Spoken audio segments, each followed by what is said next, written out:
आज हम लोग मूल अधिकार पढ़ेंगे, ठीक है। जिसका जिसको हम अंग्रेजी में फंडामेंटल राइट कहते हैं। मूल अधिकार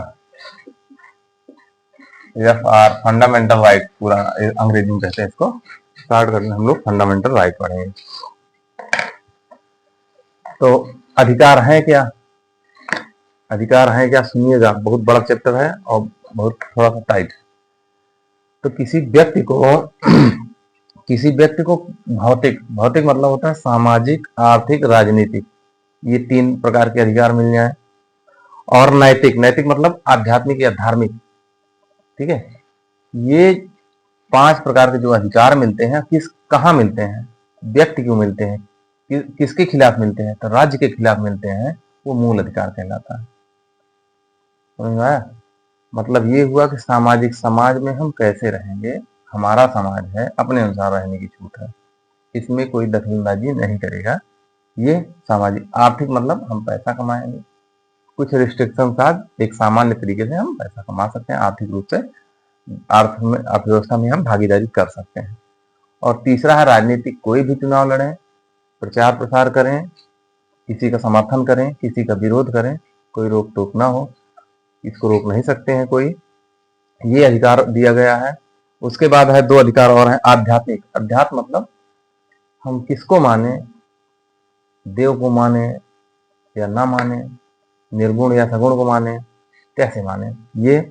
और धर्म को माने, कौन सा माने, कैसे माने, क्या करें उसके लिए, इस पर कोई भी रोक टोक नहीं है। एक व्यक्ति के लिए है, दूसरे पर नहीं लगाना है। जब दूसरे लगाओगे तो वही मूल अधिकार हमारे सीमित हो जाएंगे। तो मूल अधिकार क्या है, तो ये हमें राज्यों के विरुद्ध मिला है। राज्य मतलब कार्यपालिका, व्यवस्थापिका, इन दोनों के खिलाफ हमको मिला। अगर ये किसी तरीके से हमारा शोषण करते हैं या हमारे अधिकारों का हनन करते हैं तो हम न्यायालय के शरण में जा सकते हैं। और न्यायालय के शरण में 2 अनुच्छेदों के तहत जाएंगे। अनुच्छेद नंबर 32 के तहत हम सुप्रीम कोर्ट सीधा जाएंगे और अनुच्छेद 226 के तहत हम हाई कोर्ट जाएंगे। दोनों 5-5 प्रकार की रिट जारी करेंगे, लेकिन दोनों के अधिकारों में थोड़ा सा अंतर है। वहां पे लगता है कि हाई कोर्ट की ताकत ज्यादा है या हाई कोर्ट के अधिकार ज्यादा है मूल अधिकारों के क्षेत्र में। इसको अभी दिखाते हैं कहाँ दिक्कत है, ठीक। तो हम अगर हमारे मूल अधिकारों का हनन हो रहा है तो हम कहाँ जाएंगे, हाई कोर्ट, सुप्रीम कोर्ट अनुच्छेद 32 के तहत, और हाई कोर्ट कहाँ जाएंगे, अनुच्छेद 226 के तहत, ठीक। पहले इसका बेसिक जाने की आया कहाँ से है, तो संविधान के स्रोत बताए हैं। तो कहाँ से लाया गया है इसको, अमेरिका से, ठीक है। फिर भाग बताया गया है, तो किस भाग में है ये, भाग नंबर 3 में है। जब भाग पढ़ा रहे थे तो वहां बताए थे किस अनुच्छेद से किस अनुच्छेद तक है, तो 12 से 35 अनुच्छेद है। ये नॉर्मल चीजें हैं, इतना समझ में आ रहा है। मूल अधिकार क्या है समझ में आया। फिर ये अब मूल अधिकार क्या ऐसे आ गया, तो मूल अधिकार की सबसे पहले मांग 19 मूल अधिकार की मांग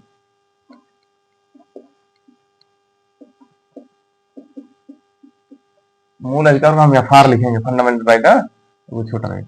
मूल अधिकार की मांग, एक नेहरू रिपोर्ट आई थी, आप लोग जानते हैं, इतिहास पढ़े होंगे तो उसमें मिला होगा 1928 में सबसे पहले मूल अधिकार की मांग यहाँ की गई थी।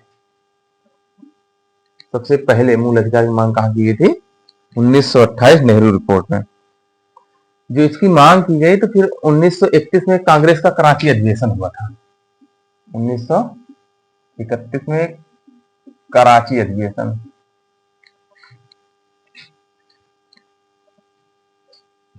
तो वहां पे इसके मुखिया कौन थे, सरदार वल्लभ भाई पटेल अध्यक्ष थे। कांग्रेस अध्यक्ष कराची का कांग्रेस अध्यक्ष, कांग्रेस बैठक का अध्यक्ष कौन था, वल्लभ भाई पटेल थे। लेकिन मूल अधिकार का जो प्रस्ताव बना के पेश किया था वो नेहरू ने पेश किया। तो कराची में फंडामेंटल राइट का प्रस्ताव किसने पेश किया,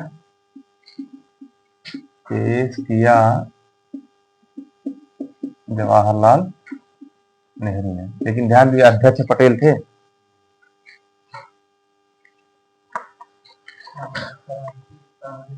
हाँ, कांग्रेस अधिवेशन हुआ था 1931 का, कराची में, उसी में थे। तो मूल अधिकार क्या है ये समझ में आया। अभी इसको लिखा देते हैं। अच्छा, मूल अधिकार पहले लिखिए आप लोग, बताएं। संविधान में उल्लिखित वे अधिकार, तब इसको शुरू करिए। संविधान में उल्लिखित वे अधिकार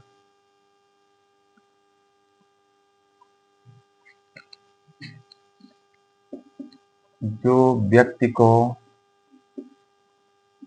संविधान में उल्लिखित मतलब संविधान में लिखा गया वह अधिकार जो व्यक्ति को, हाँ, उल्लिखित वह अधिकार जो व्यक्ति को भौतिक, भौतिक में 3, सामाजिक, आर्थिक, राजनीतिक, 3 हो गए ना, तथा नैतिक, नैतिक में आध्यात्मिक और धार्मिक,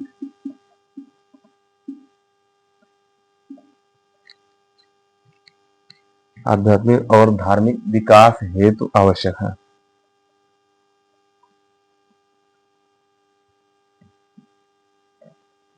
विकास हेतु आवश्यक, इसे मैग्ना कार्टा कहा जाता है। मैग्ना कार्टा का मतलब बहुत महत्वपूर्ण अधिकार है, इसलिए इसको संविधान को मैग्ना कार्टा कहते हैं कहीं कहीं। अब ये मूल अधिकार किसने मांग की, कहाँ पेश हुआ,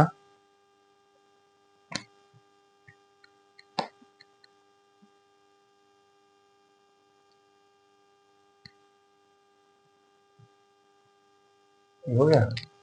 फिर नीचे लिख लीजिएगा मूल अधिकार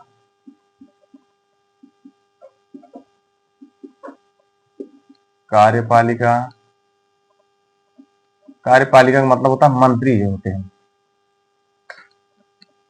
कार्यपालिका,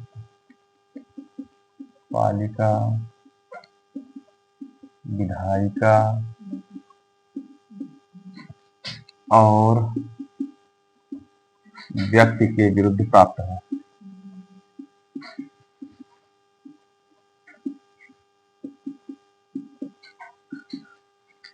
ठीक, कार्यपालिका का मतलब होता है जो मंत्री होते हैं, मंत्री लोग, ये विधायिका कानून बनाती है, मंत्री कार्यपालिका उसको लागू करवाती है। विधायिका ऐसा कानून नहीं बना सकती जो हमारे मूल अधिकारों का हनन करता हो, कार्यपालिका ऐसे कानून लागू नहीं कर सकती, और व्यक्ति, कोई भी व्यक्ति हमारे अधिकारों का हनन नहीं कर सकता। नहीं तो हम कार्यपालिका का सहारा लेंगे, प्रशासन का मतलब, अगर वो साथ नहीं देता तो हम सीधे हाई कोर्ट या सुप्रीम कोर्ट जा सकते हैं। व्यक्ति के विरुद्ध प्राप्त,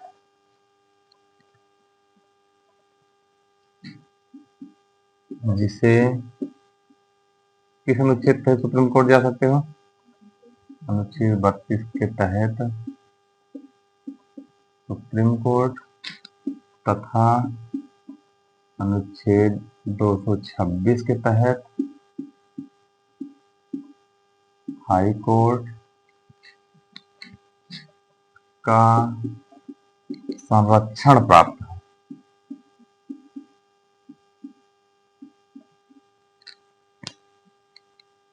आगे रेट अभी लास्ट में मिलेगा अनुच्छेद 32 में, तो वहां बताएंगे। इसमें ये जरूरी नहीं कि आपके मूल अधिकारों का हनन हुआ है तो आप ही जाओ, कोई भी जा सकता है।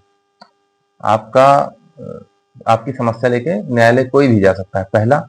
दूसरा, अगर कोई भी नहीं जा रहा है, मामला हाईलाइट हुआ, तो न्यायालय खुद उसको संज्ञान ले सकता है।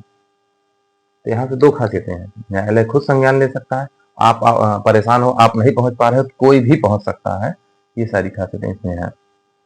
अब मूल अधिकार की विशेषताएं देखते हैं क्या क्या है।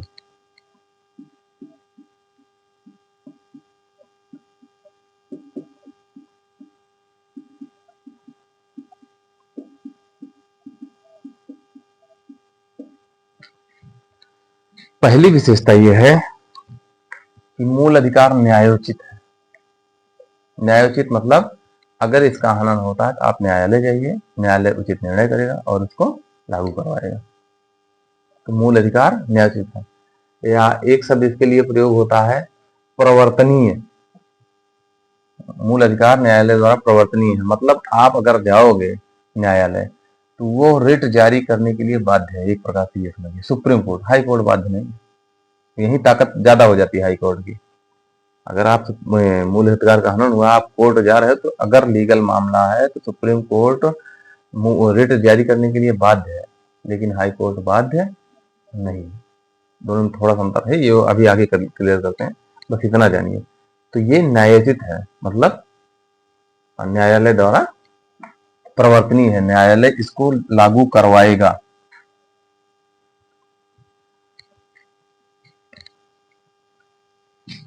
तो क्या है न्यायालय द्वारा फंडामेंटल राइट न्यायोचित है, अर्थात मूल अधिकार के हनन पर न्यायालय में हाई कोर्ट सुप्रीम कोर्ट दोनों आएगा, जाया जा सकता है। इसका मतलब हुआ न्यायालय द्वारा प्रवर्तनीय। एक पहली विशेषता हुई कि अगर हमारे मूल अधिकारों का हनन हो रहा है तो न्यायालय की शरण लेंगे, और न्यायालय हमको न्यायोचित आदेश होगा उसका, जो कार्यपालिका को अनिवार्य रूप से लागू करना ही होगा।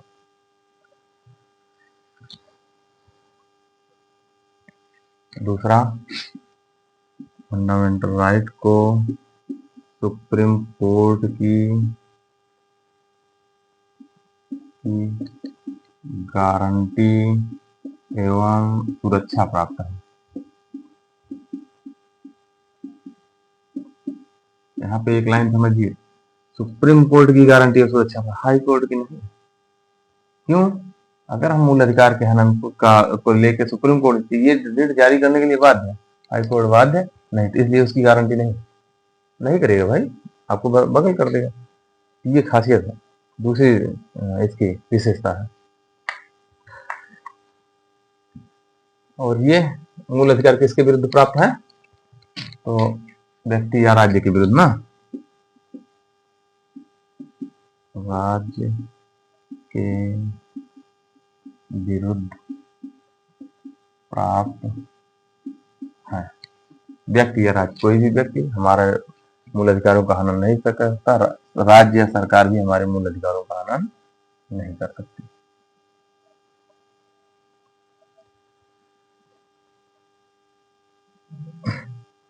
रेट 5 होते हैं, बता रहे हैं। अनुच्छेद 32 में है ना, तो उसको 32 में बताएं। अगली विशेषता है फंडामेंटल राइट असीमित नहीं है।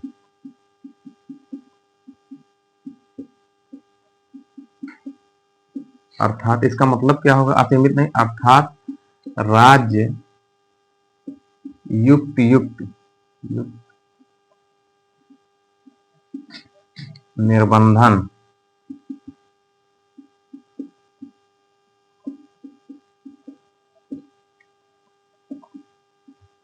निर्बंधन की संविधान के अनुसार इसको सीमित कर सकती है। सीमित मतलब कम कर सकती है। ये मुद्दा बहुत तेज उछला था, एक बार संशोधन करना था मूल अधिकारों में, अभी आगे देखते हैं उसको।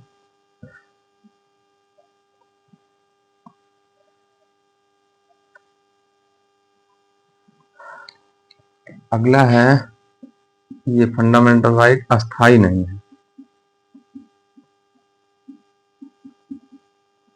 अर्थात अनुच्छेद 368 जानते हो, 368 के तहत राज्य इसे संशोधित करके घटा या बढ़ा सकता है।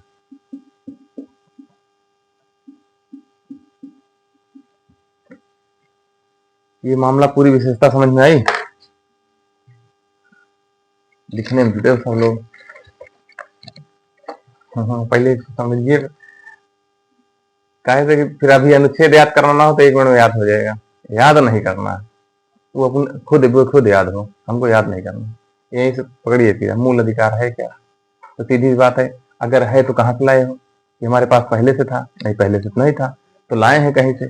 कहाँ से लाए? अमेरिका से लाए। तो अमेरिका से ला के रखे कहाँ है? संविधान में। संविधान में कहाँ रखे हैं? भाग 3 में रखे हैं। भाग 3 में कहाँ है? 12 से 35 अनुच्छेद के बीच रखा गया है। ठीक है, अगर इसको लाए हैं तो कब लाए? किसी ने मांगा कि ऐसे आ गया? तो सबसे पहले नेहरू रिपोर्ट में मांग की गई, फिर उसके बाद कांग्रेस अधिवेशन में इसको पेश किया गया, है ना? ये क्यों लाए हो? कि हमको राज्य के विरुद्ध सुरक्षा देता है, व्यक्ति के विरुद्ध, कि वही हमारे मूल अधिकारों का हनन न कर सके। फिर किसके विरुद्ध प्राप्त है? तो कार्यपालिका, विधायिका और राज्य के विरुद्ध, व्यक्ति के विरुद्ध प्राप्त है। कि अगर ये इसका हनन होता है, सुरक्षा कौन देगा? तो सुप्रीम कोर्ट और हाई कोर्ट देगा, अनुच्छेद 32 और अनुच्छेद 226 के तहत देगा। फिर इसकी विशेषता क्या है, क्या क्वालिटी है कि डायरेक्ट अनुच्छेद पहुंचे? नहीं, पहले ये सब पढ़ लिया जाए, सब समझे ना? देखिए क्रम से समझ में आ रहा है क्या हो रहा है। फिर विशेषता क्या है? विशेषता है कि ये न्यायोचित है। न्यायोचित मतलब होता है कि अगर इसको कोई हमारा नुकसान कर रहा है, कम कर रहा है, तो हम सीधा कहाँ पहुंचेंगे? न्यायालय। न्यायालय 2 है, हाई कोर्ट और सुप्रीम। न्यायालय इसको लागू करवाने के लिए रिट जारी करेगा। रिट 5 प्रकार की होती है, वो अभी आगे बताते हैं। तो इसका मतलब वो न्यायालय द्वारा प्रवर्तनीय है, इसको रोक नहीं सकता कोई। दूसरा है, सुप्रीम कोर्ट की गारंटी और सुरक्षा प्राप्त है, हाई कोर्ट की नहीं प्राप्त। मतलब आपके मूल अधिकार का हनन हो रहा है, हाई कोर्ट जाएंगे तो हाई कोर्ट कह सकता है कि आप कहीं और जाइए, या वो निर्णय ना देके 5 रिट ना जारी करे, ये कर सकता है। लेकिन सुप्रीम कोर्ट जा रहे हैं, सुप्रीम कोर्ट तो रिट जारी करने के लिए बाध्य है। इसीलिए किसकी गारंटी प्राप्त है? सुप्रीम कोर्ट की, हाई कोर्ट की नहीं। ठीक। तीसरा, किसके विरुद्ध प्राप्त है? ये राज्य के विरुद्ध प्राप्त है। असीमित है? नहीं, असीमित नहीं है भाई। क्यों? क्योंकि अगर राज्य चाहे विपरीत परिस्थितियों में इसको कम कर सकती है या घटा सकती है। जैसे आपातकाल लगा है तो अनुच्छेद 20-21 को छोड़ के राष्ट्रीय आपात लगा है, सब रोका जा सकता है ना? तो ये असीमित नहीं भाई, सीमित है। जरूरत पड़ने पर सरकार धारा 144 लगा के कुछ अधिकारों का हनन रोक सकती है आपको चुनाव सीजन में, या कुछ विशेष परिस्थितियों में इनको रोका जा सकता है। तो असीमित तो है नहीं, सीमित है। अस्थायी है? नहीं। अगर संसद चाहे इस संविधान में संशोधन कर दे अनुच्छेद 368 के तहत और इसको घटा बढ़ा सकती है। इसका सीधा सा एक उदाहरण है अनुच्छेद संविधान संशोधन नंबर 44 में अनुच्छेद 31 और अनुच्छेद 19(1)(4) के तहत संपत्ति के मूल अधिकार को हटा दिया गया और इसको अनुच्छेद 300 का में पहुंचा के कानूनी अधिकार बना दिया गया। मामला समझ में आ रहा है? यहां तक ये विशेषता थी। अब इसको क्रमबद्ध करिए, पूरा ऐसे है ना? तो ये विशेषता हो गई। एक खासियत इसकी लिख दी है, राष्ट्रीय आपात है, ध्यान दीजिएगा, राष्ट्रीय आपात के समय। अब इसमें भी टेक्निक है, लेकिन वो आपात का मुद्दा है। राष्ट्रीय आपात 3 प्रकार से लगता है, युद्ध, बाह्य आक्रमण और सशस्त्र विद्रोह। तो ध्यान दीजिएगा, जब आपात की घोषणा होती है तो अनुच्छेद 358 लग जाता है। ठीक है, अनुच्छेद 358 लगने में मतलब अनुच्छेद 19 स्वतंत्रता हमारी खत्म, तुरंत रोक दिया, ऑटोमेटिक, उसमें कुछ करना नहीं है।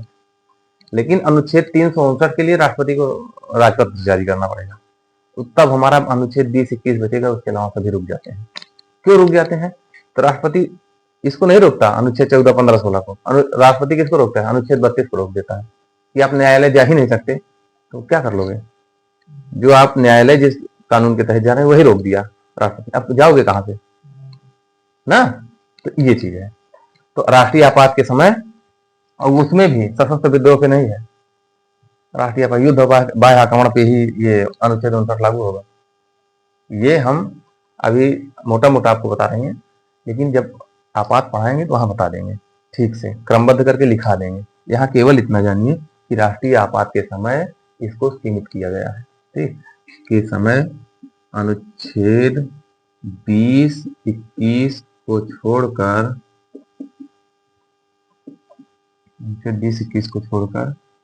सभी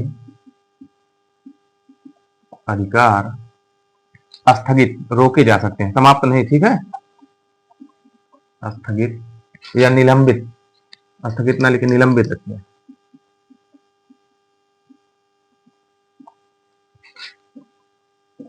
ये जा सकते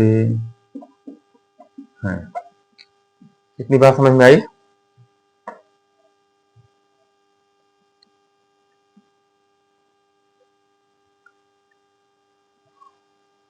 हो गया? अब देखिए तो भारत के संविधान में कितने मूल अधिकार थे हमारे? मूल संविधान जो बना था 1947 में, उसमें कितने मूल अधिकार थे पता है किसी को? 6। अभी कितने हैं? 12 हैं।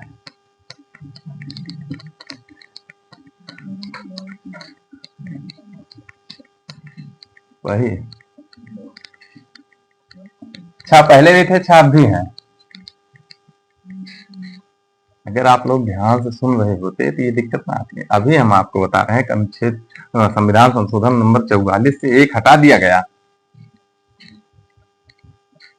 अभी बता रहे हैं 44 तहत 1 हटाया गया है, यही बताना चाहिए ना। आज 6 हैं, पहले 7 थे। कौन सा? तो किसमें था ये? 31 और 19 एक चा में था, ना कि 32 में था। 32 हट जाएगा तो हमारा मूल अधिकार खत्म, कुछ नहीं कर पाएगा। ठीक, तो मूल अधिकार, मूल संविधान में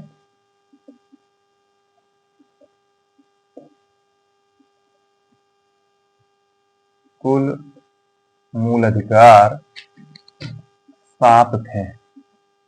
समझ में आ रहा है? मूल संविधान में हमारे 7 मूल अधिकार थे। तो कब हटाया गया? 44वें संविधान संशोधन कब हुआ था? 1978 में। 78 द्वारा कौन सा अनुच्छेद? अनुच्छेद 31 तथा 19 1 चा। ABCD कर दीजिए इसको, A B C क ख ग घ अंग च, 6 नंबर पे। F अनुच्छेद 19 1 F पे संपत्ति का अधिकार हटा के से संपत्ति का मूल अधिकार हटाकर अनुच्छेद 300 का में कानूनी अधिकार बना दिया गया।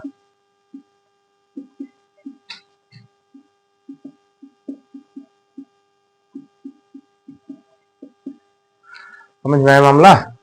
भैया क्रमबद्ध ऐसे सेट करिए, ऑटोमेटिक याद होगा। अब यहाँ 3 अनुच्छेद आपको वैसे भी याद हो गए।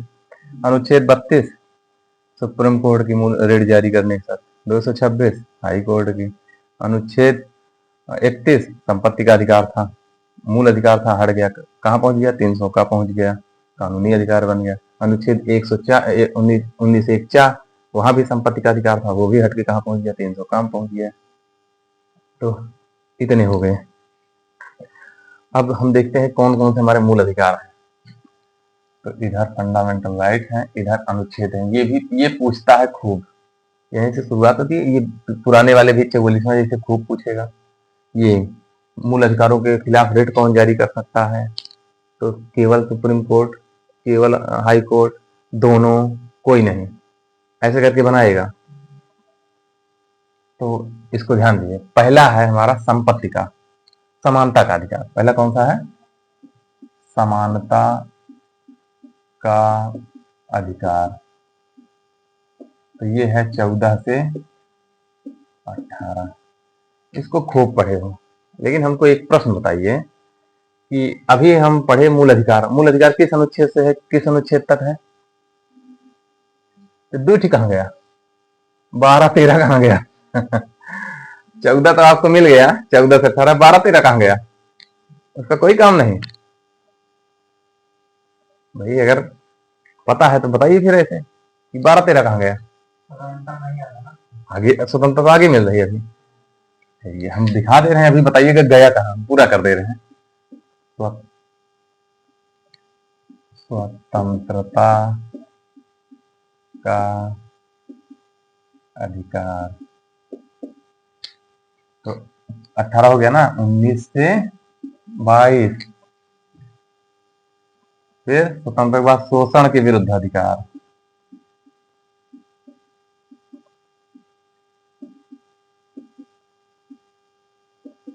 इसमें है 23 हो गए।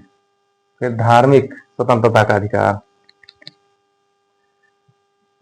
धर्म की स्वतंत्रता का अधिकार 25 से 28।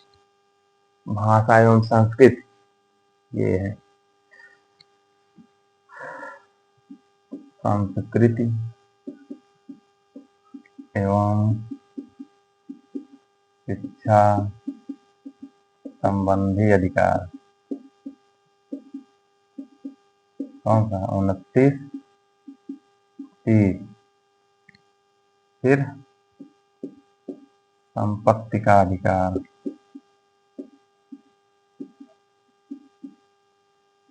31। संवैधानिक संवैधानिक उपचारों का अधिकार,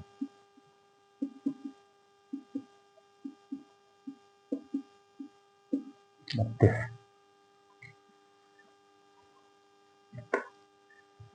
हो गया इतना।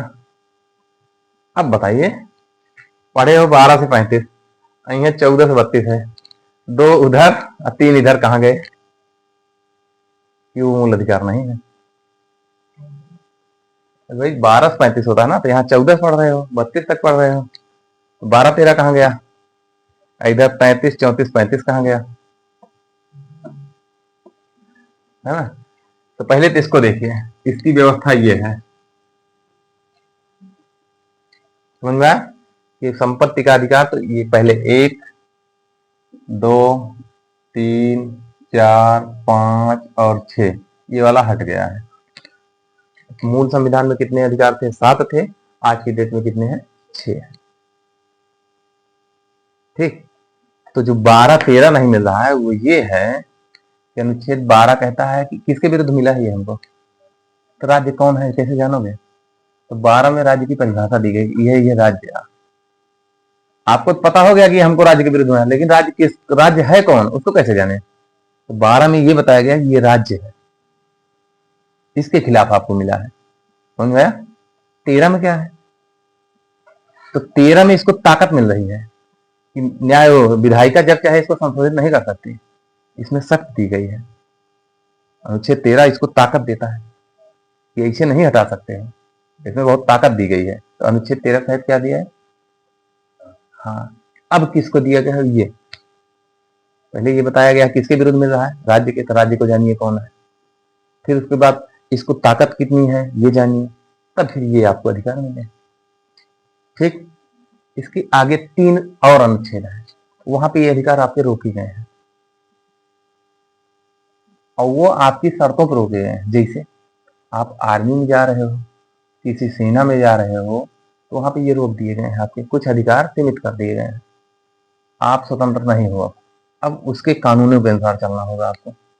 आर्मी कानून, पुलिस कानून जो होता है, अब कहिए कि नहीं हम स्वतंत्र है, जो इच्छा हो सो बोले, ना, अब नहीं बोल सकते। स्वतंत्रता रुकी ना, तो अगला 3 जो है वहां पे सेना संबंधी कानून लगेगा। तो ये 3 चीजें यहां हो जाएंगी। मामला समझ में आया क्या था, क्यों नहीं है 2? तो अनुच्छेद 12 में हमको राज्य पढ़ना है। राज्य क्या है? तो आप लोगों को लगता होगा उत्तर प्रदेश एक राज्य है, भारत एक देश है ना? नहीं भैया,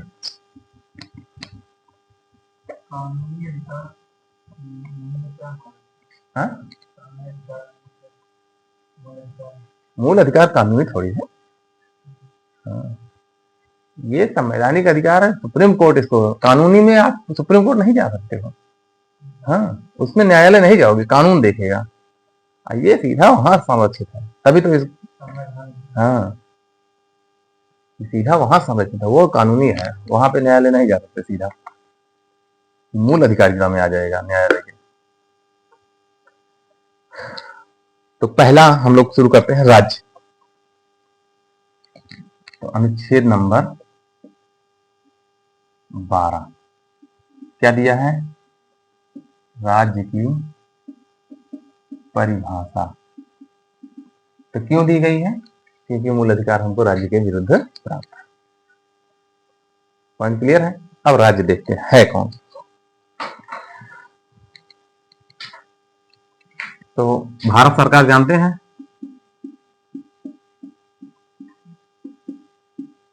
संसद जानते हैं, हाँ? राज्य सरकार, विधानमंडल, ये सब अलग अलग राज्य हैं, सब राज्य हैं।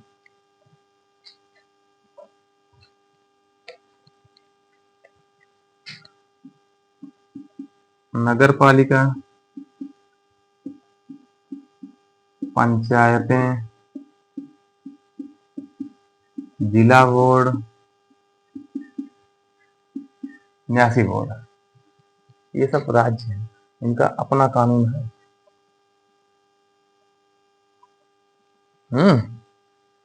सुधार न्यास, जिला बोर्ड का सुधार न्यास,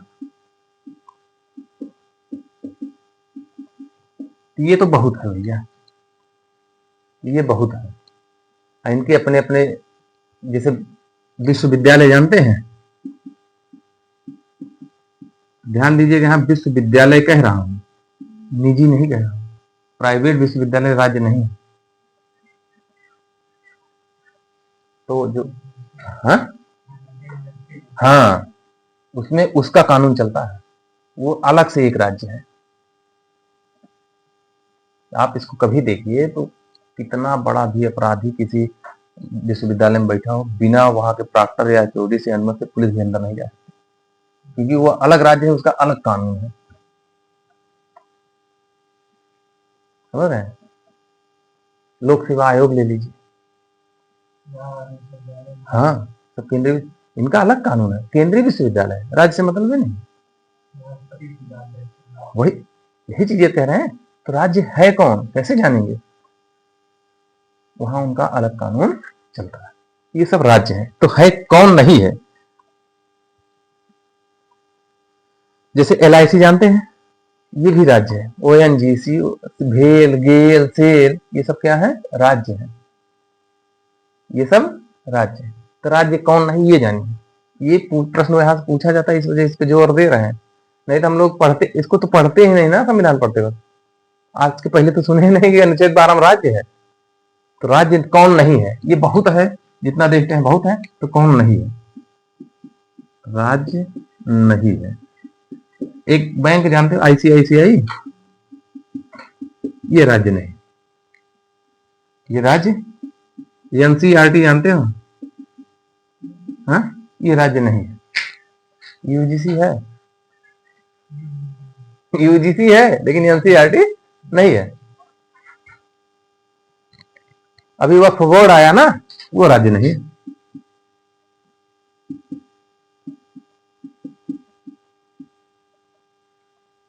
CSIR, केंद्रीय, CSIR, केंद्रीय रिसर्च वाला जो है, साइंस रिसर्च, हाँ, वो वाला, वो नहीं है, वो राज्य नहीं है।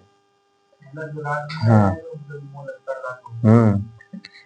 BCCI जानते हो, क्रिकेट वाली, ये राज्य नहीं है। न्यायालय, ये राज्य नहीं है। न्यायालय राज्य नहीं। निजी विश्वविद्यालय,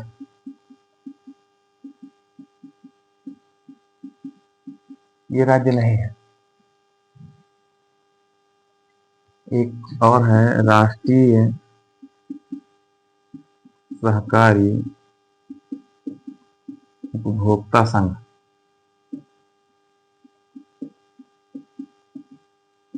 ये सब राज्य नहीं है, तो नहीं है जान लोगे तो है वाला पता चल जाएगा।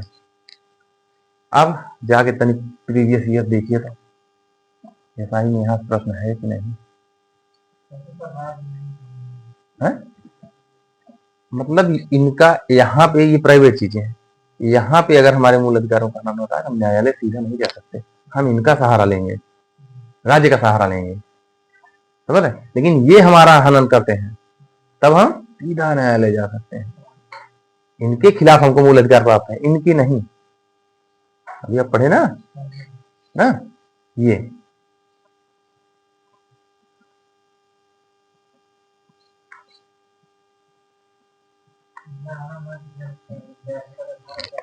हाँ, जैसे आईसीआई बैंक है, कोई बात हुई तो अपने उसके पुलिस के पास जाइए, राज्य सरकार के पास जाइए।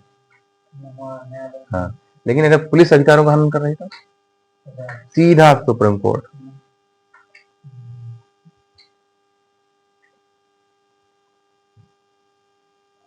तो ये राज्य समझ में आया? आगे चले। ये बड़ा मामला है, ये खतरनाक मामला। ताकत और संविधान संशोधन की लड़ाई है, कौन बड़ा है? यहाँ पे न्यायपालिका बड़ी है कि संसदीय लड़ाई चलती रही काफी समय तक, अंत में दोनों में समझौता हो गया। भाई देखिए, दोनों लोग अपने सिस्टम से रहिए और अधिकारों को बना के रखिए। तो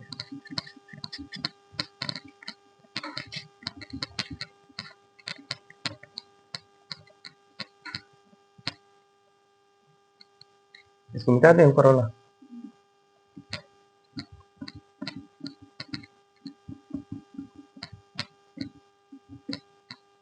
अनुच्छेद 13 में क्या दिया है?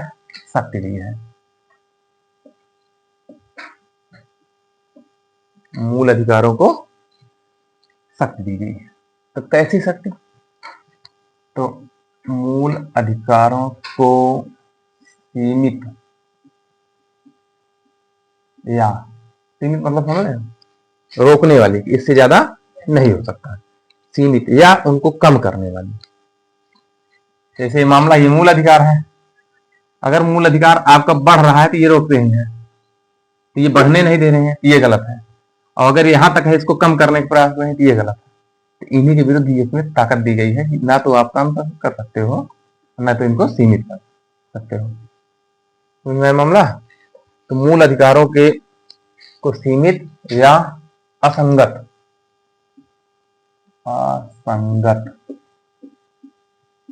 करने वाली विधि।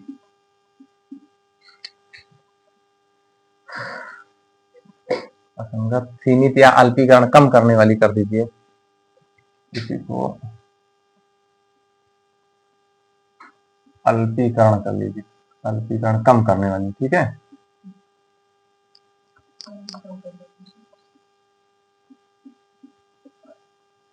संविधानों में शब्दों आप दूसरा रहता है ना, वो अपना है, कम कर लिया जाएगा, वहां पे अल्पीकरण है। एक बार वहां वाला बता दें, एक बार कम कर लीजिए, अपना बता दे रहे हैं। अनुच्छेद 13 ये कहता है। अब 13 में 3 अनुच्छेद है, अनुच्छेद 13 के 3 पार्ट हैं। तो 13(1) क्या कह रहा है? 13(1) कह रहा है, इसको सुनिए, याद हो जाएगा ऑटोमेटिक, कि जब संविधान लागू हो रहा है, संविधान लागू होने के पहले, संविधान जैसे लागू हो रहा है 50 में, तो संविधान लागू होने के पहले की वे सभी कानून जो मूल अधिकारों को सीमित कर रहे हैं, समझ रहे हैं, और जहां तक सीमित कर रहे हैं वहां तक वो शून्य हो गए।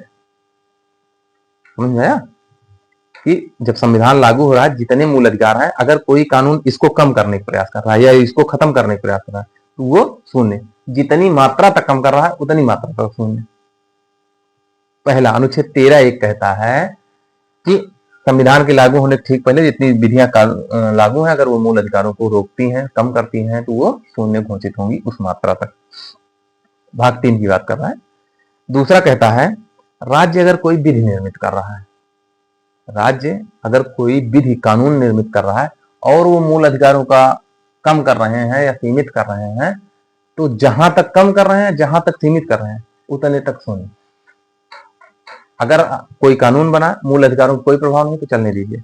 लेकिन मूल अधिकारों का उसका कोई एक अनुच्छेद कम कर रहा है, तो वो एक अनुच्छेद शून्य है और सब चलेगा। जो कम करने का प्रयास है वही, जैसे एक लाइन लिखी है, उसका एक अक्षर कम कर रहा है तो एक अक्षर नहीं काम करेगा और सब काम करेगा पूरा लाइन। समझ में आ रहा है क्या कह रहे हैं? पहले में क्या था, संविधान आज लागू है, इसके पहले के जितने कानून है अगर वो मूल अधिकार को सीमित कर रहे हैं तो शून्य हो गए। कहां तक शून्य होंगे? जहां तक कम कर रहे हैं। अगर नहीं कम कर रहा, एक अक्षर कम कर रहा है, एक अक्षर शून्य होगा, शेष काम करता रहेगा। दूसरा क्या कह रहा है कि संविधान लागू होने के बाद अगर राज्य कोई कानून बना रहा है, अगर वो मूल अधिकारों को सीमित या अल्पीकृत कर रहा है, तो जिस मात्रा तक या जहां तक अल्पीकृत कर रहा है वहां तक वो शून्य हो जाएगा। हाँ, काम नहीं करेगा वो मूल अधिकारों के मामले में। अन्य काम करता रहेगा वो, मूल अधिकारों का जहां सीमित करा वो मूल अधिकारों पे काम नहीं करेगा। समझ में आया? 13(1) समझ में आया? 13(2) समझ में आया? अब 13(3) विधि क्या है भाई? विधि बार बार कर रहे हैं, है क्या विधि? कौन सा कानून? तो राष्ट्रपति द्वारा अध्यादेश, ये है।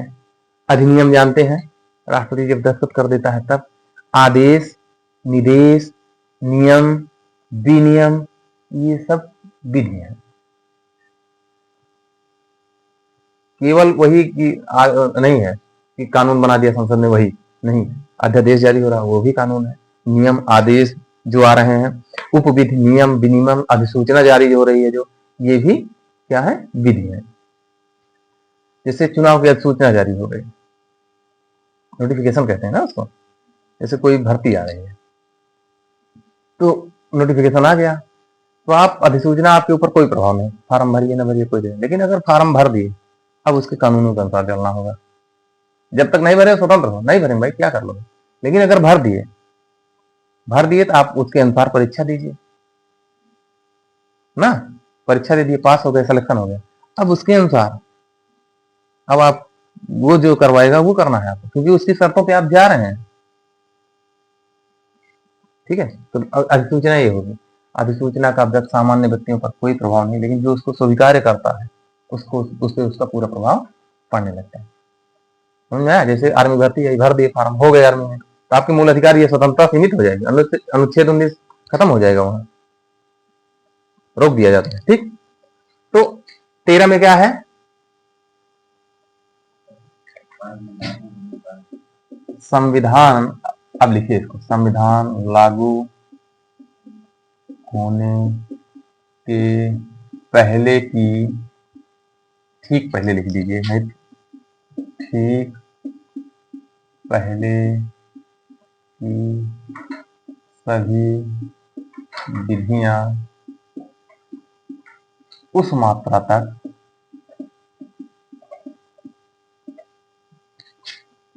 शून्य होंगी जहां तक वे मूल अधिकार के को के असंगत या अल्पीकृत कर रही है, अल्पीकृत कर रही है। अनुच्छेद 13(1) समझ में आया? अनुच्छेद 13(2), इसमें क्या है कि संविधान लागू होने के बाद तो राज्य ऐसी नहीं, राज्य द्वारा निर्मित विधि उस मात्रा तक शून्य होगी, उस मात्रा तक शून्य होगी जहां तक वह भाग 3 को अल्पीकृत या असंगत है। है तीसरा 13(3) विधि का स्पष्टीकरण, मतलब विधि को स्पष्ट किया गया है। तो क्या शामिल है? अध्यादेश, आदेश, आदेश है, अध्यादेश, आदेश, आदेश, उपविधि, विधि, नियम, विनियम। जब से एक दो गलत हो गया तब से बार बार देख लेते हैं, गलती ना होने दें। अब याद तो है लेकिन गलतियां हो सकती हैं। तो हो गया नियम, विनियम, अधिसूचना आदि। अनुच्छेद 13(4)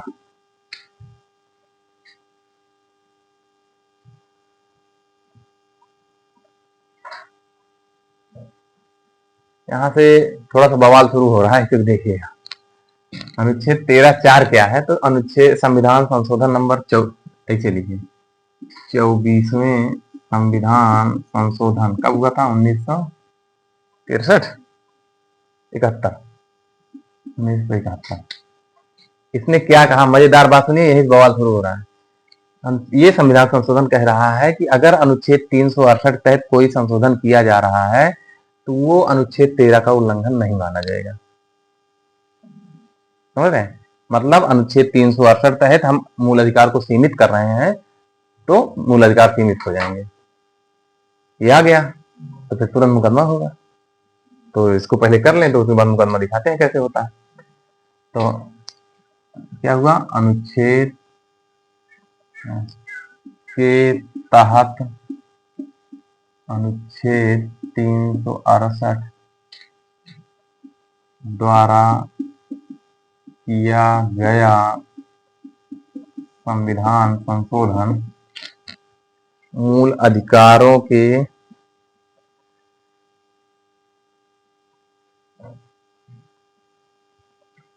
संशोधन पर अनुच्छेद 13 की कोई बात लागू नहीं होगी। मतलब समझ पाए? तो अगर संसद चाहे संशोधन कर दे, मूल अधिकार खत्म कर दे, 13 कुछ नहीं कर पाएगा।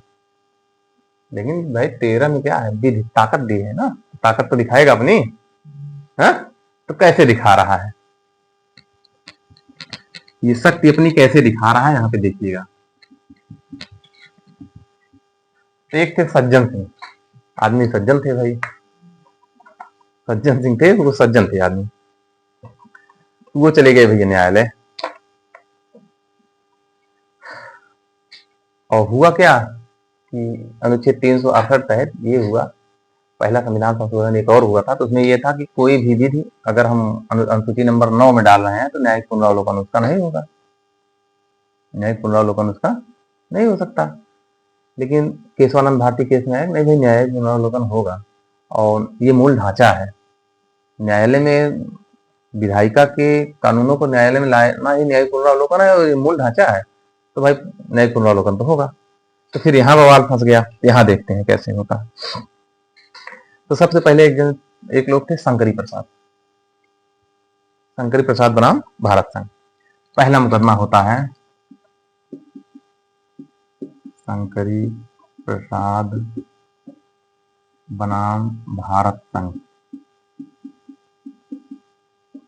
1952 में। क्यों हो रहा है पता है?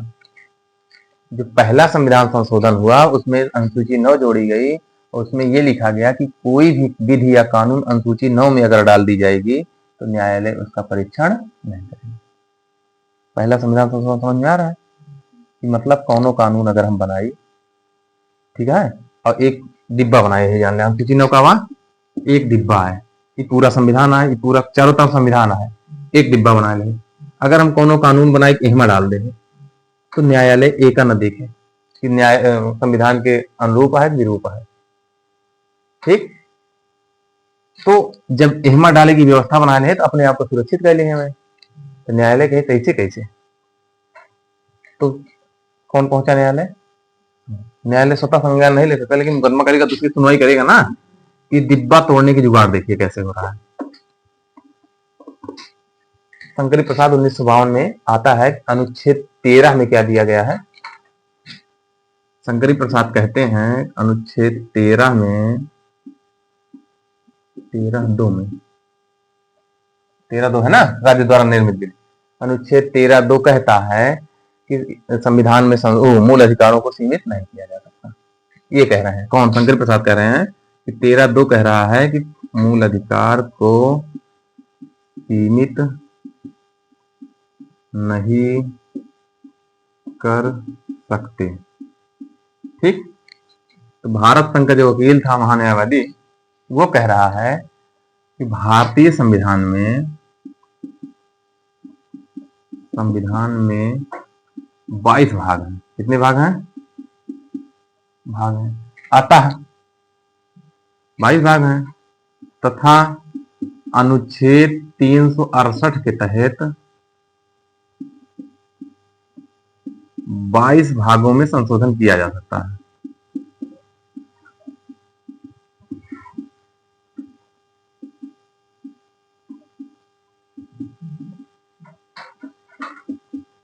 ठीक, आता है मूल अधिकार में संशोधन किया जा सकता है।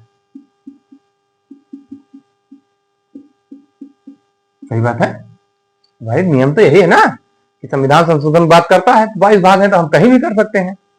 लेकिन अनुच्छेद 13 कह रहा है भाई मूल अधिकार में नहीं कर सकते।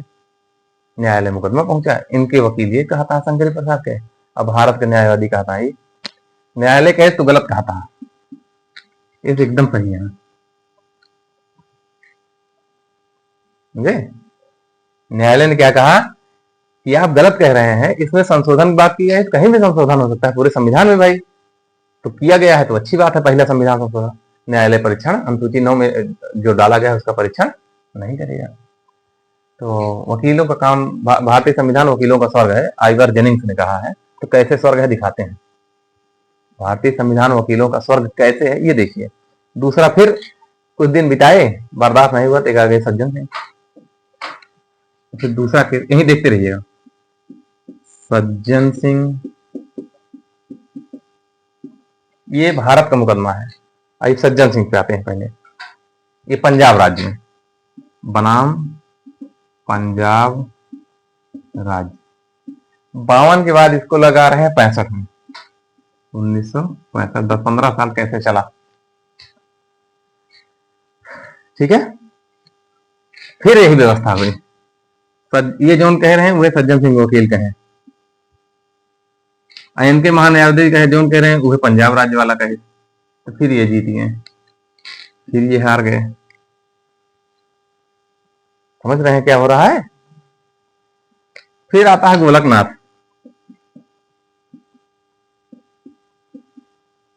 गोलकनाथ बनाम भारत,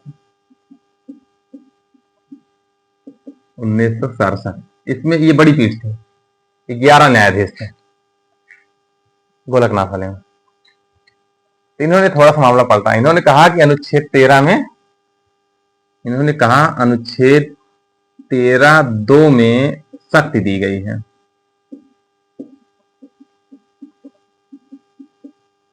और इसमें दी गई है प्रक्रिया। हम अपनी भाषा में बता रहे हैं, अपनी भाषा में। इसमें क्या दी गई है? प्रक्रिया। इसमें क्या दिए है? शक्ति। तो प्रक्रिया द्वारा शक्ति को सीमित नहीं किया जा सकता। शक्ति द्वारा प्रक्रिया को सीमित किया जा सकता है, लेकिन प्रक्रिया द्वारा शक्ति को सीमित नहीं किया जा सकता। अब भैया ये हारी है, विजयी।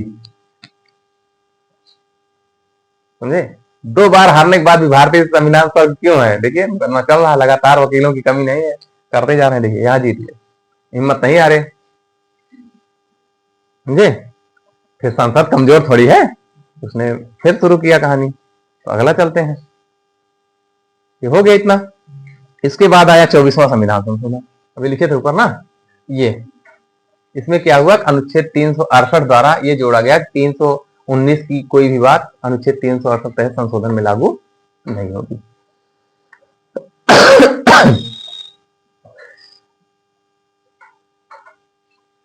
ठीक है, तो इसको यहां कर दीजिएगा। मतलब जब यहाँ ये हो गया कि भाई मूल अधिकार को सीमित नहीं कर सकते, संशोधन कर दें। संसद संशोधन के 24वां कहीं देखा भाई, हम 368 तहत जो संशोधन करब वो अनुच्छेद 13 के उल्लंघन न माना जाए, 13 दुई है जो हम संशोधन कर रहे हैं, ऐसे बोलते रहते देखिए लिखते रहे गलतियां हो जाती हैं। तो हम जो संशोधन करब वो 13 दुई को उल्लंघन न माना जाए भाई, लागू करा। तो कहें चलिए ठीक है, तो इसको यहां से कर दीजिएगा ये वाला।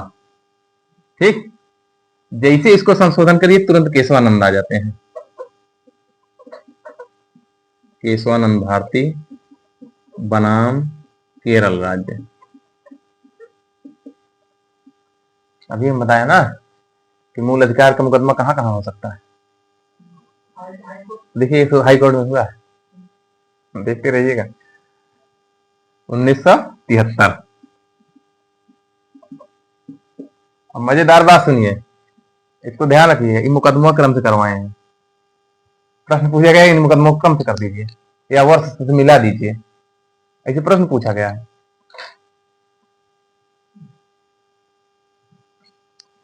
तो केशवानंद भारती आते हैं।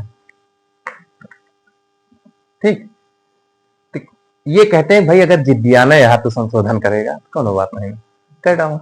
अगर आप जिद पकड़ ही लिए हैं कि नहीं हमको संशोधन करना ही है मूल अधिकारों में, तो ठीक है कर लीजिए, कोई बात नहीं। लेकिन भाई मूल ढांचे में संशोधन लगे, घुमा के वही बात फिर आ गई। अगर आप इतने जिद पकड़े हैं कि ठीक है संशोधन करना है तो ठीक है कर लीजिए, कोई बात नहीं। तो ये आदेश देते हैं कि संविधान संशोधन करने के छूट है, लेकिन भाई मूल ढांचा नहीं बिगड़ना चाहिए उसका। तो यहाँ पे मूल ढांचा सिद्धांत आता है। ठीक, तो ये कहते हैं एम एस सीकरी यहाँ के मुख्य न्यायाधीश थे, जो ये 13 न्यायाधीशों के थे, एम एस सीकरी यहाँ के मुख्य न्यायाधीश। तो संविधान के किसी भी भाग में संशोधन किया जा सकता है किंतु मूल ढांचे में नहीं।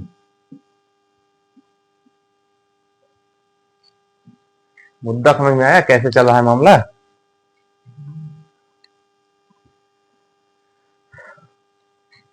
अब जैसे इनको कहे भाई अगर आप जिद्दी आ गए हैं संशोधन कर ही लीजिए, कोई बात नहीं, लेकिन मूल ढांचा मत बिगाड़िए, मूल ढांचा मत बिगाड़िए। तो संसद को लगा नहीं, मामला तो ही घुमा फिर कर दिए, अच्छा दिए। फिर अगला आ रहा है 42वां संविधान संशोधन।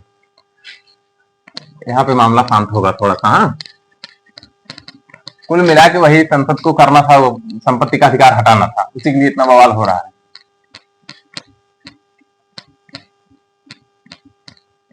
यहाँ पे बहुत सारी चीजें हैं, संसद में क्या बात हो रही है न्यायालय परीक्षण नहीं कर सकता, न्यायालय क्या निर्णय दे रहा है संसद में चर्चा नहीं हो सकती है।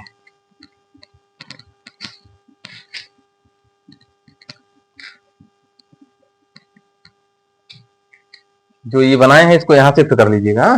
24वां संविधान संशोधन यहाँ शिफ्ट कर लीजिए, उसके बाद केशवानंद भारती केस, फिर 42वां संविधान संशोधन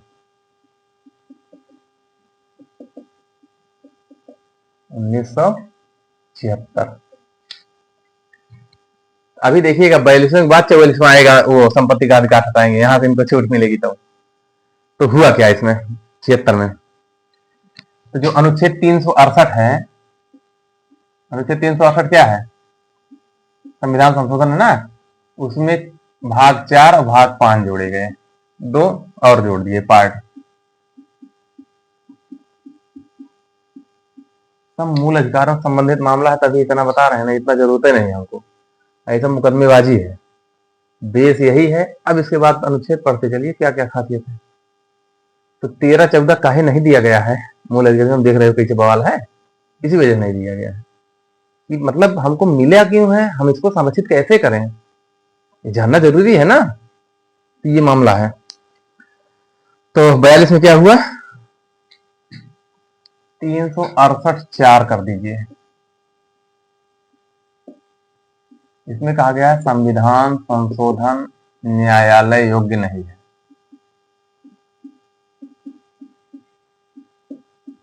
इसके पहले यही संशोधन किए थे, इसमें ये कर रहे थे कि अनुच्छेद 13(2) का उल्लंघन नहीं है। अब क्या कह रहे हैं, न्यायालय योग्य नहीं, जो अनुसूची नंबर 9 है उसमें डाल दे रहे हैं, जो विशेष न्यायालय परीक्षण नहीं कर रहा है वही बात कह रहे हैं, तो जोड़ रहे हैं अनुच्छेद 368 में। और अनुच्छेद 368(5) कहता है कि यह 13 कि संविधान संशोधन संसद की किसी शक्ति में किसी प्रकार का निर्बंधन नहीं लगाएगा। जिसे न्यायालय इसका परीक्षण नहीं करेगा, संसद की शक्ति में कहाँ रोक लग रही है, संसद मनमानी संशोधन करे। अनुच्छेद समझ में आया, संविधान संशोधन पर संसद की शक्ति में किसी भी प्रकार का निर्बंधन नहीं होगा। ठीक, अब 44वां करेंगे, संपत्ति का अधिकार हटा रहे हैं। काहे हटा, समझ में आया, कैसे हटा समझ में आया, बहुत आसान नहीं था हटाना।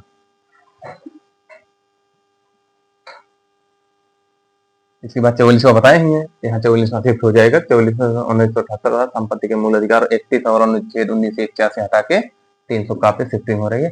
अब न्यायालय इसको नहीं करेगा, कैंसिल नहीं करेगा। अनुच्छेद 13 इतना है,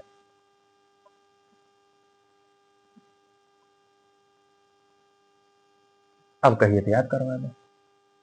अनुच्छेद 12 कहता है राज्य क्या है जानिए। 13 कहता है भैया संविधान लागू होने पहले जितना कानून है, अगर मूल अधिकार का हनन करता है इनका सुनने का जा। 13 भी कहता है कि कानून लागे के बाद अगर कौन राज्य कौन ऐसा कानून न होता जो मूल अधिकार का सीमित करता है, खत्म करा। 13 भैया। और 13(3) क्या कह रहा है,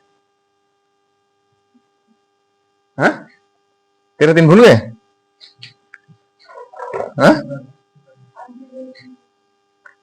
13(3) वही विधि क्या है। और 14 में फिर वो जोड़े भाई, हम अगर संशोधन कर रहे हैं तो वो अनुच्छेद 13 का उल्लंघन नहीं माना जाएगा, फिर मुकदमेबाजी।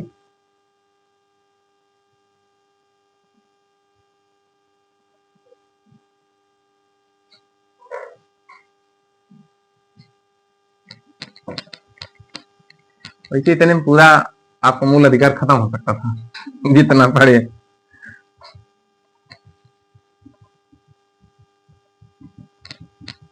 लेकिन ये बेसिक है भैया, अगर आपको जड़ पता है ना, दोबारा ये गलत नहीं होगा। आते हैं अब समानता का अधिकार पे। समानता अधिकार कहाँ से कहाँ है, अनुच्छेद 14 से 18 तक है। तो पहला 14 पढ़ लिया जाए, अनुच्छेद 14 पढ़ लिया जाए। समानता के अधिकार में अगला है अनुच्छेद 14। तो अनुच्छेद 14 में क्या है, हाँ, विधि के समक्ष समानता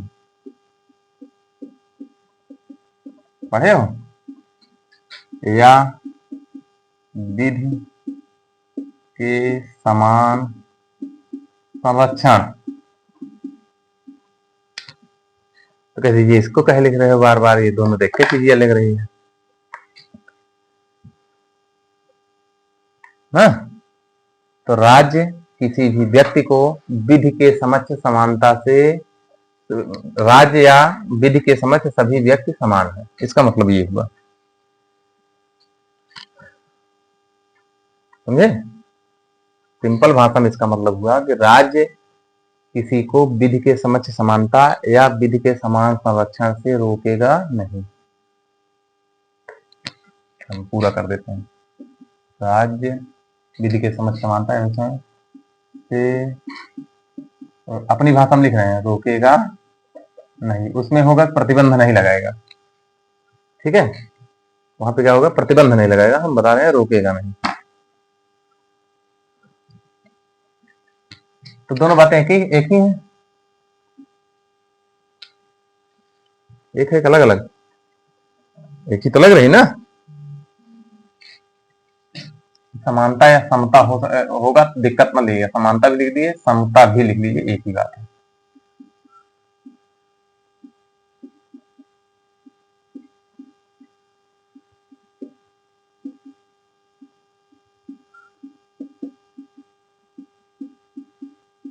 अब बताइए दोनों एक है कि अलग है?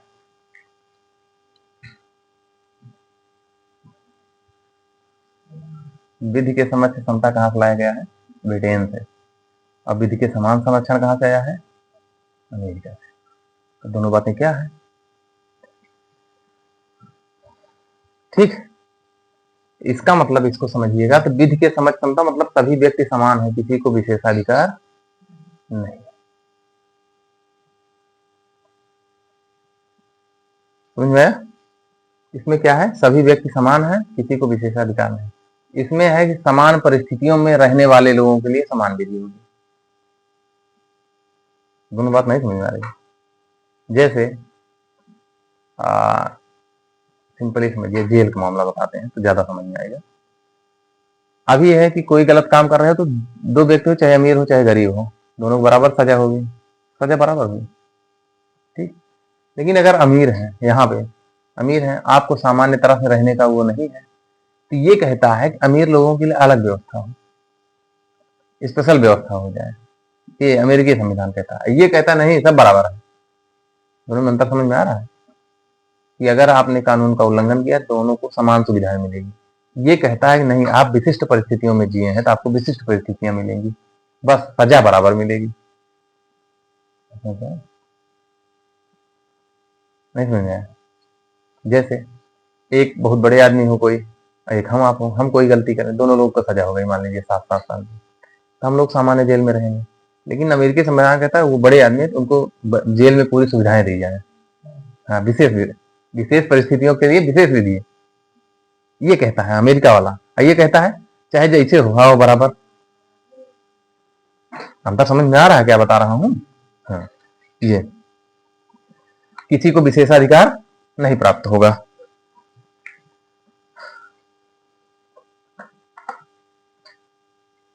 ठीक, इसमें है सभी व्यक्ति एक समान है,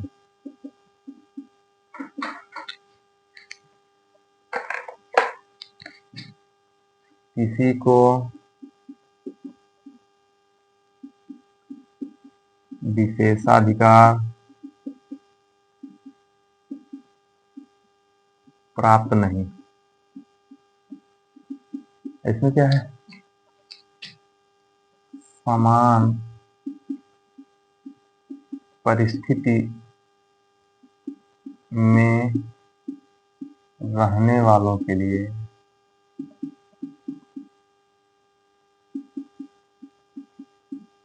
समान व्यवस्था, समान व्यवस्था। दोनों मामला समझ में आया?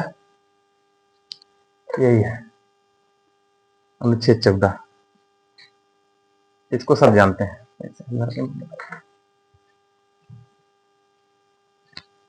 अब यहां से देखिए, इतना हो गया तो इतना छोटा नहीं है भैया, और है आगे क्या कहता है, किसी को विशेषाधिकार नहीं है ना, अपवाद लिख लीजिए, याद है?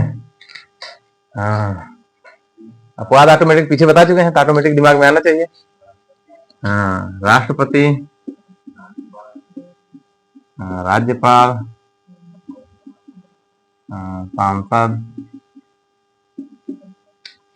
ना, इन लोगों को विशेष अधिकार दे दीजिए। तो हम स्टेप वाइज करते हैं।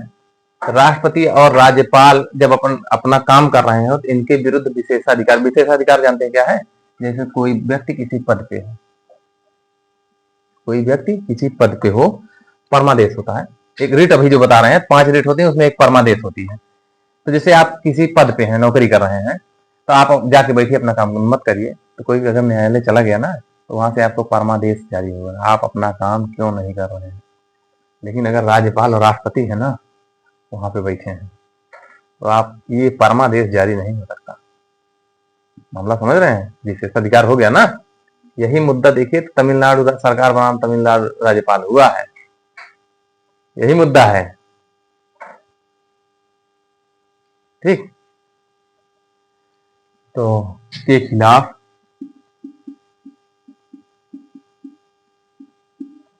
परमादेश रिट जारी नहीं होगी। ये बार बार आ रही रिट, हम सोच रहे हैं वहीं बताएं, पांचों इकट्ठा, ये बीच बीच में आ जा रही है। वहां पे है ना, अनुच्छेद 32 में रिटे है, ये है, तो वही बताना चाह रहे हैं। दूसरा है राष्ट्रपति राज्यपाल के पदवत, जब ये अपने पद पे रहते हैं तो न्यायालय में कोई भी मुकदमा नहीं चलाया जाएगा। ठीक है, दायित्व या खिलाफ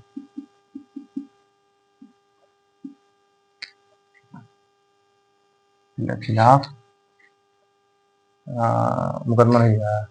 हाँ, न्यायालय में अपनी भाषा मुकदमा, इनके भाषा वाद। ठीक है,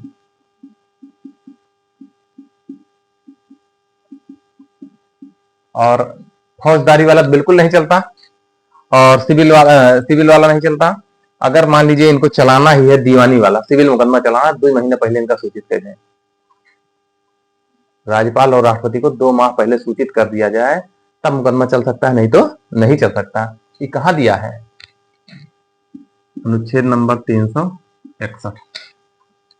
अभी बता रहे हैं, यहाँ गलत तो भी हो जाएगा, टेंशन नहीं है, आगे फिर से ये अनुच्छेद 361 पढ़ा जाएगा, बस आप जानते रहिए।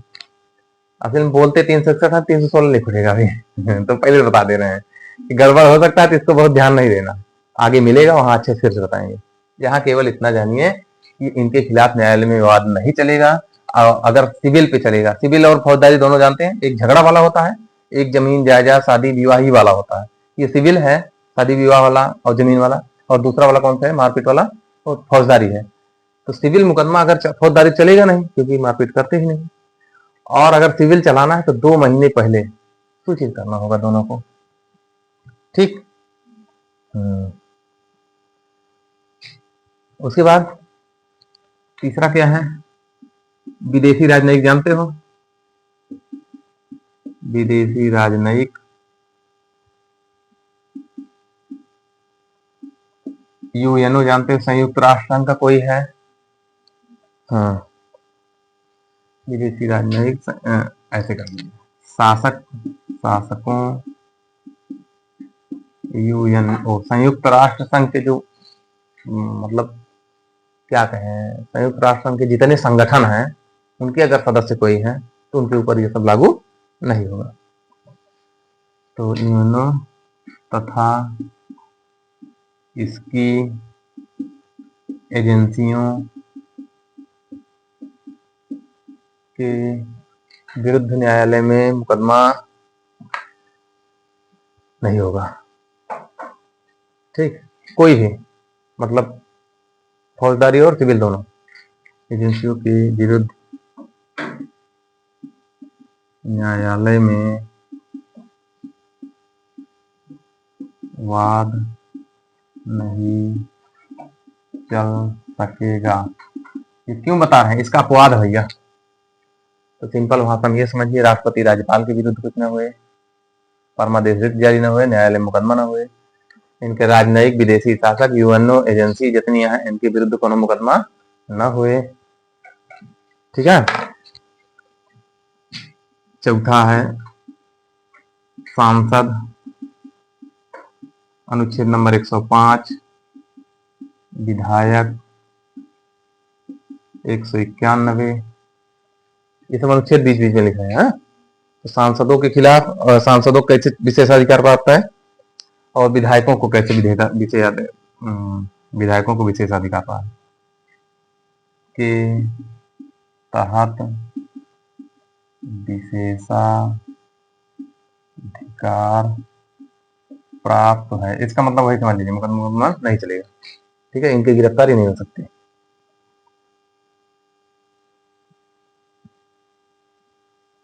हो गया। एक छोटा सा और अहम मुकदमा है विनीता शर्मा।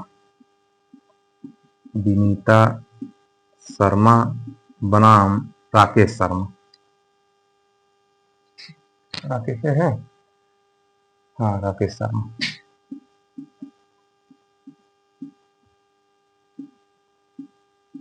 ये 2005 का मुकदमा है भैया। इसमें आदेश दिया गया एक पुत्री एक बार पुत्री सदैव पुत्री।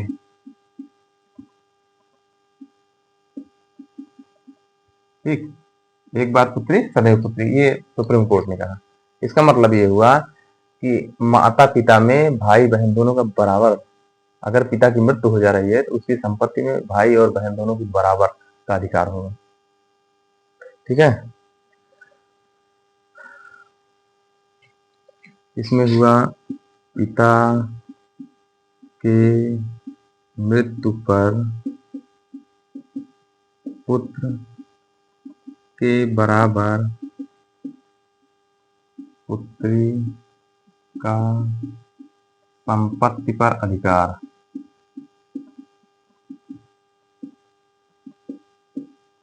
यहाँ पे सुप्रीम कोर्ट ने एक पॉइंट और क्लियर किया है, अगर पुत्री मर गई है तब नहीं, नाती, हाँ पुत्री मर गई है तो उसके बच्चे को नाना की प्रॉपर्टी में अधिकार है। ठीक है, हाँ।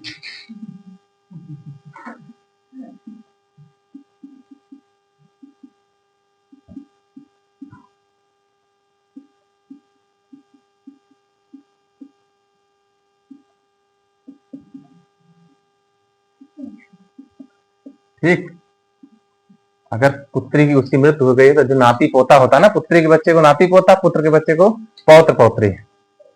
हाँ, तो नाती पोते लिखे हैं इसी वजह से उनका अधिकार होगा, पौत्र पौत्री का तो इधर से होगा, इनका तो होता ही है।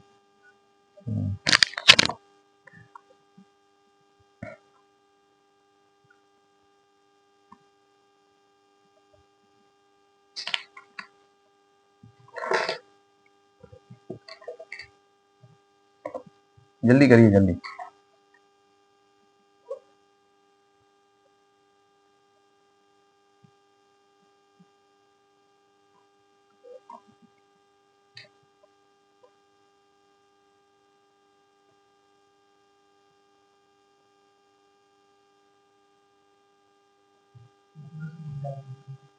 यहाँ तक,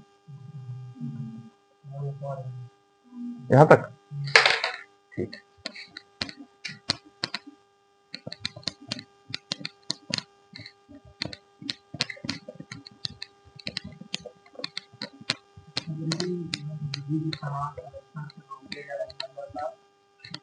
मतलब ये है कि विभेद नहीं करोगे भाई, अलग नहीं करोगे, विधि को उल्लंघित करके आप अलग अलग व्यवस्था कर दीजिए, ये नहीं कर सकते, दोनों समान है।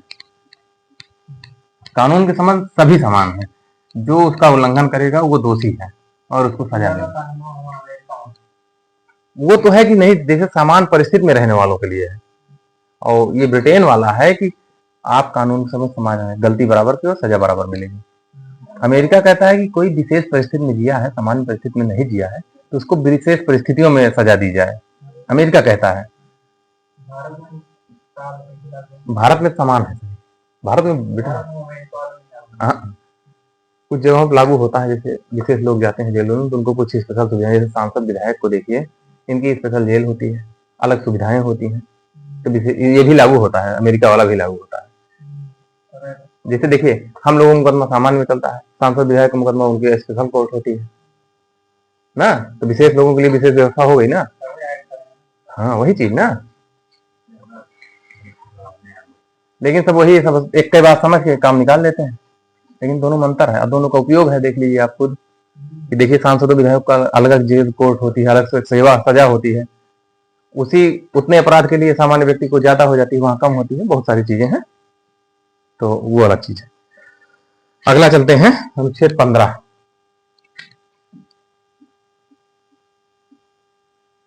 15 कहता है धर्म, मूलवंश, जाति, लिंग और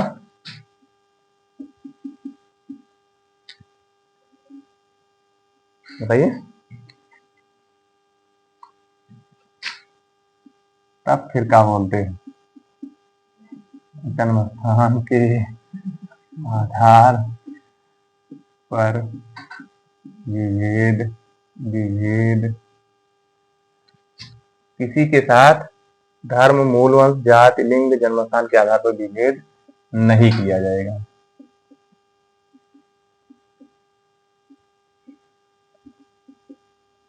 मतलब समझ में आया? कहीं पे भी जैसे निर्वाचन सूची बन रही है, कोई भर्ती निकली है या कोई शिक्षा संस्थान है, तो उसमें कह दीजिए कि इस धर्म वाले को वोट नहीं देने दिया जाएगा, इस जाति वालों को। ये सब व्यवस्था, धर्म मतलब हो गया जैसे हिंदू, मुस्लिम, सिख, ईसाई, बौद्ध, जैन, ये सब धर्म हो गए। मूल वंश, आप इस वंश के हैं, आप इस वंश से हैं, इस वजह से ये सब विभेद होगा नहीं। आपकी जाति अलग है, इसलिए आपके साथ विभेद होगा, सीमित किया जाएगा, ये संभव नहीं है। लिंग, आप अभी तक थोड़ा बहुत था, लेकिन धीरे धीरे सुधार हो रहा है। जैसे पुरुष हैं, स्त्री हैं, विभेद हो जाए नहीं। थर्ड जेंडरों को व्यवस्था नहीं थी, धीरे धीरे उनको सुविधा हो गई। वो भी तो भाई लिंग के आधार विभेद हो रहा था, उसको भी समाप्त है भाई। थर्ड जेंडर अभी भर्ती होती में नहीं ऑप्शन होता था, वो आने लगा, सुधार हो रहा है। जैसे जैसे समस्याएं आ रही है तो सोल्यूशन निकल रहा है। तो लिंग के आधार विभेद नहीं किया जाता। किसी को इस आधार पे नहीं कह सकते हो कि तुम्हारा जन्म स्थान कोई और है और यहाँ पे ये कार्य मत करिए, इसके आधार पर विभेद नहीं करोगे। हाँ, कुछ विशेष परिस्थितियों में इसका कुछ अपवाद है, उसको बताते हैं आपको। जैसे SC/ST का विशेष क्षेत्र है, तो वहाँ पे जन्म स्थान के आधार पर विभेद लगा सकता है। राज्य अपने राज्यों को कुछ सुरक्षा देने के लिए डोमिसाइल लागू कर सकता है। ठीक है, विभेद नहीं किया जाएगा, या विभेद का प्रतिषेध, संविधान में प्रतिषेध लिखा, हम अपनी भाषा में लिखे नहीं किया जाएगा। ठीक, इसका मतलब होगा प्रतिषेध। प्रतिषेध का मतलब होता है रोक। प्रतिषेध का मतलब रोक होता है। अब 15(1), 4, 5, 6 अनुच्छेद है 15 में। 15(1) कहता है कि ये प्राइवेट कंपनी पर लागू नहीं।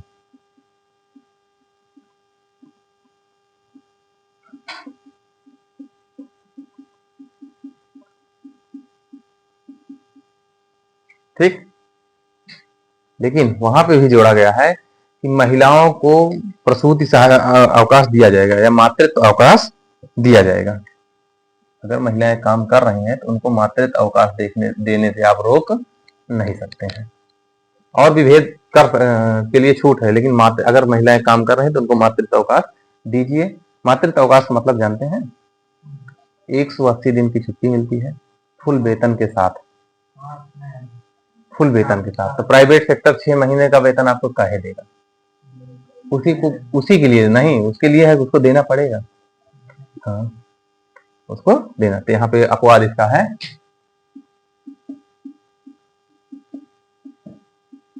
मातृत्व, अरे बता रहे हैं उसको, वो अलग मिलता है। मातृत्व अवकाश देय होगा। ठीक है, प्राइवेट के लिए है। वो जो पुरुषों के लिए है, अगर किसी बच्चे की माँ नहीं है तो 15 दिन का पितृत्व अवकाश मिलता है। मातृत्व नहीं, पितृत्व अवकाश उसको कहते हैं। 15 दिन का उसको मिलता है। या जब बच्चा हुआ है और उसके परिवार में और कोई नहीं, तो उसकी माँ की देखरेख के लिए 15 दिन का पिता को पितृत्व अवकाश मिलता है, वो अलग चीज है। यहाँ पे प्राइवेट सेक्टर के लिए है। और ये मातृत्व अवकाश दिया जाए क्यों? क्योंकि जैविक अंतर है, पुरुषों को ये कठिनाई कभी नहीं होती, ना झेलना पड़ता है। महिलाओं के लिए स्पेशल व्यवस्था है, उनका जैविक अंतर है, शारीरिक बनावट अलग है, इसलिए उनको छूट दी गई। ठीक है, बिहार उहार में लागू किया गया है, महीने में 2 उसके लिए एमसी जो आती है उसके लिए 2 दिन की छुट्टी स्पेशल दे रहे हैं, स्पेशल लीव के नाम से दिया जा रहा है और महामारी के लिए, और मातृत्व अवकाश है ये इनके लिए।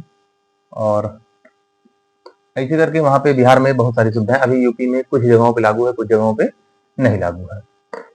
तो ये सरकार देखे धीरे धीरे, सबसे पहले केरल ने शुरू किया इसको, मातृत्व अवकाश ये सब महामारी वाला ये सब शुरू कर रहा था। जैसे जैसे लोग शिक्षित हो, पहले तो कोई मांग नहीं रहा, शर्म करते थे लोग, बताते ही नहीं है कि हमको दिक्कत होती है, सर दर्द ये सब बना रहता।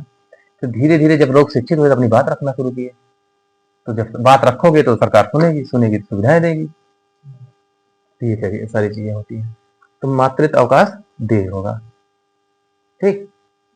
तो जब से आप लीजिए, एक बच्चे पे 6 महीने मिलता है, लेकिन सरकार का नियम है 3 है कि 4 छठी, केवल 2 बच्चों तक मिलेगा, तीसरे पे नहीं मिलेगा। इसका उदाहरण है कि हमारे यहाँ था अभी मामला, तो वहां पे उनको मातृत्व अवकाश नहीं मिला क्योंकि वो तीसरा बच्चा था।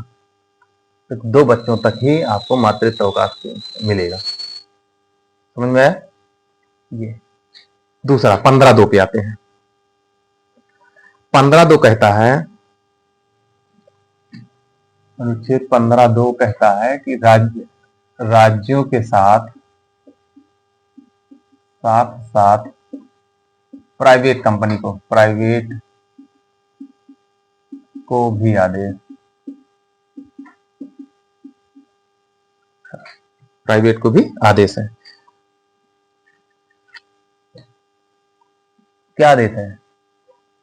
ध्यान दीजिएगा इसमें। दुकान जानते हो, मतलब समझे, चाहे प्राइवेट हो चाहे सरकारी दुकान, धर्म के आधार पर कहते तो करना दे, हाँ? कह सकते हो? जन्म के आधार पर नहीं देंगे, कह सकते हो? जात के आधार पर, तू यह जात की है ना दे, कह सकते हो? लिंग के आधार पर नहीं देंगे, कह सकते हो? नहीं।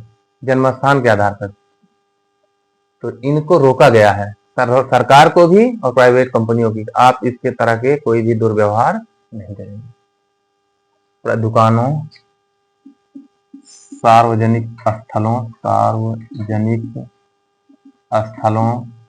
स्टेशन पे जानते हैं भैया, रेलवे स्टेशन, बस स्टेशन और ये अस्पताल, इनमें व्यवस्था हो सकता थी 5 के आधार पर। ये 5 पूछा गया है आधार पर मिला है विशेष, तो 5 है, धर्म, लिंग, जन्म स्थान, मूल वंश, जाति, ये 5 याद रखे हैं, ये पूछा गया है। हाँ। ठीक, तो पहला क्या हुआ, दुकानों पे आप भेदभाव कर सकते हैं, सार्वजनिक स्थलों पे, होटल,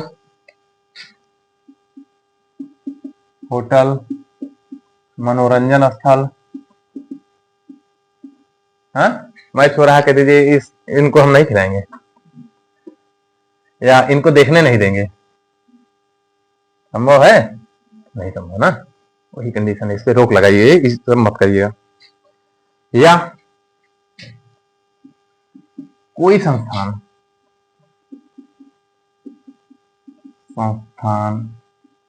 जो राजनीति मतलब राज्य पैसा देता हो जिसको, हाँ, राजनीति से पूर्णतः या अंशतः पोषित हो, मतलब सरकार उसको या तो कुछ पैसे अनुदान के रूप में या पूरा पैसे उसको दे रही है, तो वो ये सारे आधार पर भेदभाव नहीं करेगा, अनुच्छेद 15(2) कह रहा है। समझ में आया? अभी ये 17 में भी मिलेगा, अस्पृश्यता वहां दूसरी चीज हो जाएगी, यहाँ दूसरा है, है? हाँ, साथ प्राइवेट कंपनी को भी आदेश है, ये राज्य को भी आदेश है, प्राइवेट कंपनी को भी आदेश है। प्राइवेट कंपनी भी ऐसा नहीं करेगी, सरकारी नहीं, प्राइवेट भी ऐसा नहीं कर सकते, उनको भी रोका गया है, 15(2) कह रहा है। 15(3) पे आते हैं।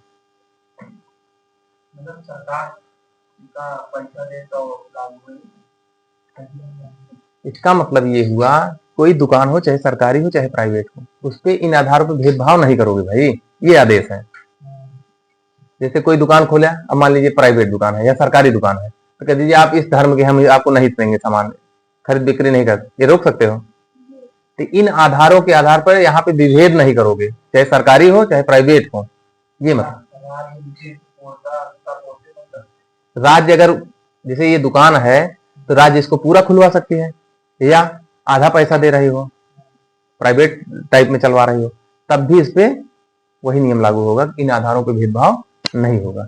जैसे रोड रोड देखिए, प्राइवेट पार्टनरशिप पीपीपी बन रहा है ना, मतलब सरकार, प्राइवेट कंपनियां पैसा लगाएंगी, रोड बनवाएंगी, 10-20 साल टोल टैक्स वसूलेंगे, उनका पैसा वापस हो जाएगा, उसको सरकार को दे देंगे। बीओटी मॉडल है ये कौन सा मॉडल है? बीओटी। बनाओ, ऑपरेट करो और उसके बाद ट्रांसफर कर दो, बनाओ चलाओ और वापस करो, तो सरकार कुछ लगा, उसको रोड मिल गई ना। लेकिन जब रोड बनाए हो तो उसमें इन आधारों पर भेदभाव नहीं करोगे, चाहे सरकारी हो चाहे प्राइवेट हो। आप रोक नहीं सकते हो कि इसमें आप इस धर्म के हो, इस वंश के हो, इस जात के हो, नहीं चल सकते, सब चल सकते हैं, ये रोका गया है। मूल अधिकार द्वारा इसको रोका गया है कि आप ऐसा भेदभाव नहीं कर सकते। इसमें तालाब हो गया और जलाशय उलाशय जितने हो सकते हैं, और मनोरंजन पार्क और हो गया, तो आप रोक नहीं सकते हैं, ये मतलब हुआ इसका। 15(3), इसको 15(4)(5) पे भी मजा आएगा, वो हाईलाइटेड मामला है। 3 तो ऐसे है। 15(3) कहता है महिलाओं और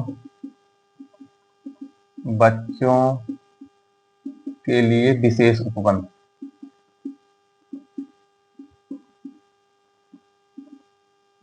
ये देखिए यहां मिला है ना, मातृत्व का जो मिला है, इसके तहत क्या होगा? महिला स्कूल। अब जाइए जिज्ञासी नाम लिखाने, कहिए हमारे 15 का मूल अधिकार का हनन हो रहा है, हमारा नाम लिखिए, हो सकता है?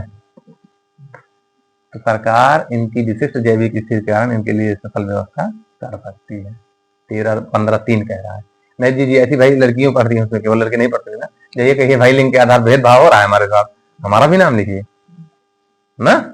लेकिन नहीं, 15(3) इसको रोक दे रहा है कि आप यहाँ पे लागू नहीं होगे। समझ आ रहा है मामला? और क्या कर सकते हैं? पहला, महिला स्कूल बच्चों के लिए, जो बच्चे पढ़ते हैं के लिए कम किराया, आने जाने के लिए कम किराया या मुफ्त किराया, ठीक। निःशुल्क शिक्षा, निःशुल्क शिक्षा तो सबके लिए लागू है, ये तो सबके लिए लागू है, निःशुल्क। इन आधारों पे इसमें भेदभाव किया जा सकता है।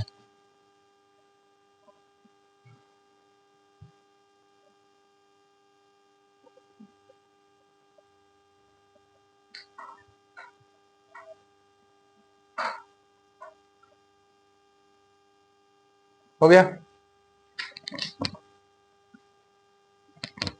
यही 15 पूरा करके आज बंद करते हैं। हाँ, और सब छोटे नुस्खे नहीं, बड़ा है थोड़ा। 15(3) हुआ। 15(4) क्या कह रहा है? 15(4) कहता है कि किसी राज्य किसी भी व्यक्ति के साथ सामाजिक या शैक्षणिक आधार पर भेदभाव कर सकता है। किसके आधार पर? सामाजिक या शैक्षणिक। राज्य सामाजिक और शैक्षणिक रूप से पिछड़े वर्गों, अब यहाँ पे आप अपनी भाषा में लिख दें, ओबीसी, एससी, एसटी, इनको छूट दे सकता है, के लिए विशेष उपबंध कर सकता है। जोन जोन विशेष उपबंध लिखत है यही का अपनी भाषा में आरक्षण कहा जाता है। हाँ, जो विशेष उपबंध लिखत है यही अपनी भाषा में क्या होगा, आरक्षण कह देगा। आरक्षण कहाँ क्या होता है, मूल अधिकार। हाँ, आरक्षण खत्म, समझा। तो सामाजिक रूप से मतलब जाति को आधार बना दिया गया है सामाजिक, और शैक्षणिक रूप से जो शिक्षण की है, तो दोनों संस्थाओं में इनको आरक्षण दिया जा सकता है।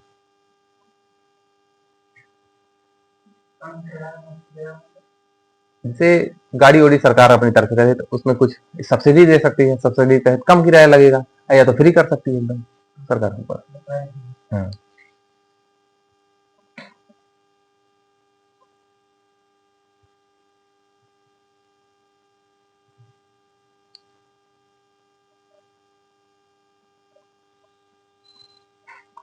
हो गया। 15.5 देखिए, ये जो आरक्षण है सामाजिक और शैक्षणिक रूप से, इसके लिए कहा, ये नौकरियों में था, ये कहा था। अब शिक्षण संस्थाओं में आरक्षण पूरा लिख देना। राज्य सामाजिक और शैक्षणिक रूप से पिछड़े वर्गों, आपकी इसमें ओबीसी नहीं लिखे हैं, अपना सबसे वो होगा ओबीसी एससी एसटी शामिल है, वर्गों के लिए शिक्षण संस्थानों में आपकी विशेष उपबंध नहीं लिख रहे हैं, आरक्षण लिख दे रहे हैं, ठीक है। आरक्षण की व्यवस्था कर सकता है। मामला समझ में आया। अच्छा, इसको पढ़ने से फायदा क्या है जानते हो, इसी को 16/4 बना दीजिएगा। यही जो है 15/4 16/4 यही सब रहेगा, वहां नौकरियां हो जाएंगी, बस केवल जो यहाँ आरक्षण मिला है यही नौकरी हो जाएगा। 15/5 जो है सामाजिक शैक्षणिक पिछड़े वर्गों के लिए ना, यही 16/4 हो जाएगा, 16/5 हो जाएगा, सब कुछ यही रहेगा, बस केवल थोड़ा थोड़ा बदलेगा, वहां नौकरियों के लिए लगेगा।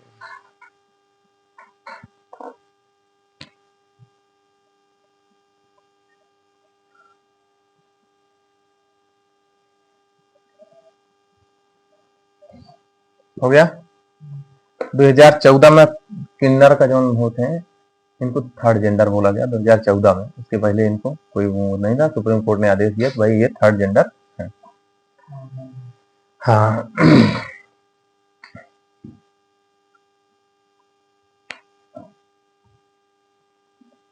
ठीक है, एक और है, अभी 5-6 करें ना, 15/6 यही तो मेन है, बवाल कारण है।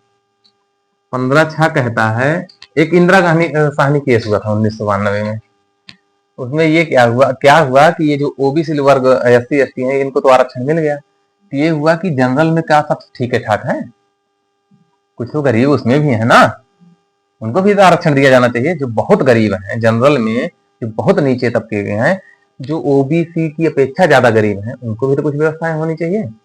तो केस हुआ 1992 में इंदिरा साहनी की, उसमें है इंदिरा साहनी, बताओ, बोल रहा हूँ इंदिरा साहनी केस हुआ, उसमें ये आदेश आया भैया चाहे जितना आरक्षण दीजिएगा 50% से आरक्षण ज्यादा ना होना चाहिए।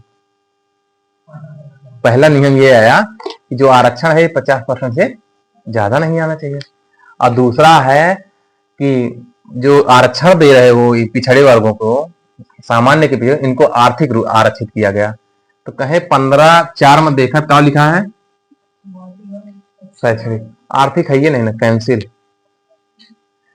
ईडब्ल्यूएस आरक्षण 1992 में जनरलों को 10% मिला था, लेकिन हुआ क्या, यहाँ कहीं देखा, यहाँ क्या लिखा है, यहाँ कहीं आर्थिक कहाँ लिखा है, आर्थिक नहीं लिखा ना, कैंसिल।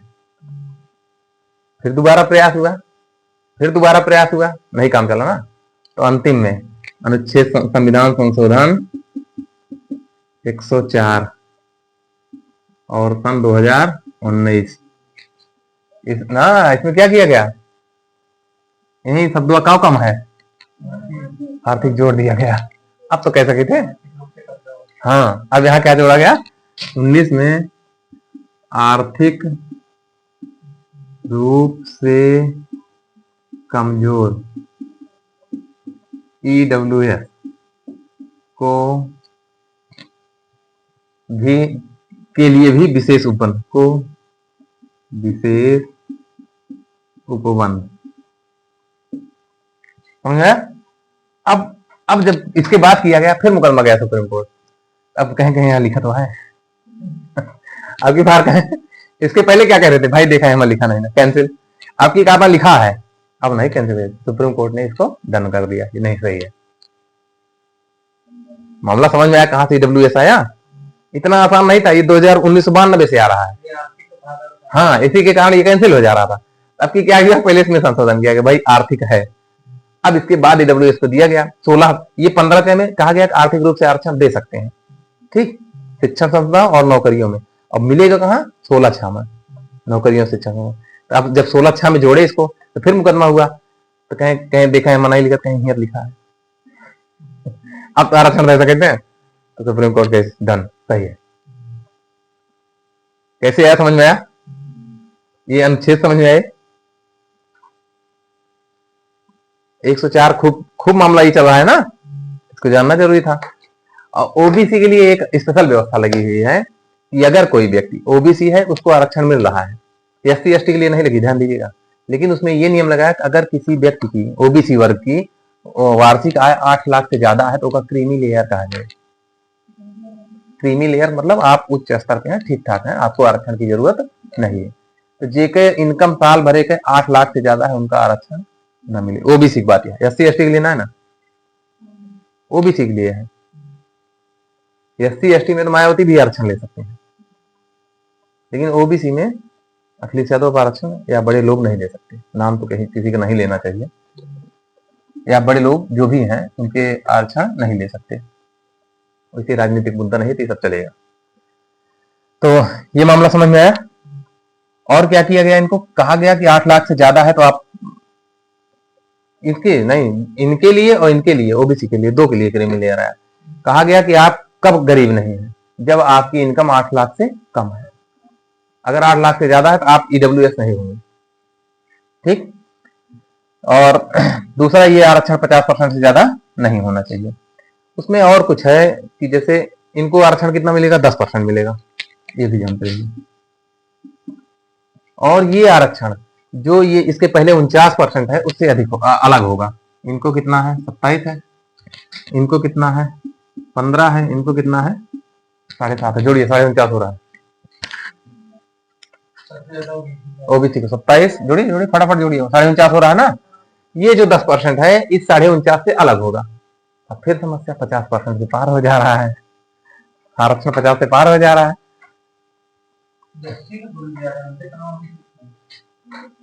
जो लिखे एकदम सही है यार,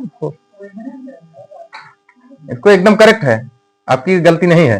ये सब देख के नहीं लिख रहे हैं, इसको मुझवाने लिख रहे हैं, एकदम करेक्ट है। ओबीसी को 27%, SC को 15% और ST को 7.5%, सब जोड़िएगा 49.5% होगा ना। उनका शैक्षणिक स्तर कम है, इस वजह से लगता है कि इनको आरक्षण ज्यादा मिला है, उनको ज्यादा नहीं मिलता है। ये हुआ तो 15 क्या हुआ, क्रीमी लेयर, हाँ 50 से ज्यादा हो गया, लेकिन कुछ हुआ नहीं, इसको अलाउ कर दिया सुप्रीम कोर्ट ने। अब ओबीसी क्रीमी लेयर समझ में आ गया। 1000 हेक्टेयर से अच्छी जमीन नहीं होनी चाहिए आपके पास, नहीं तो आप क्रीमी लेयर में आ जाएंगे। कहाँ, शहरों में, हेक्टेयर नहीं, 1000 स्क्वायर फीट, हाँ, इससे ज्यादा जमीन नहीं होनी चाहिए। आपके माँ बाप में से कोई भी A ग्रेड की सरकारी नौकरी, A B ग्रेड की सरकारी नौकरी में ना हो, नहीं तो आरक्षण नहीं मिलेगा। ये क्रीमी लेयर की क्राइटेरिया है।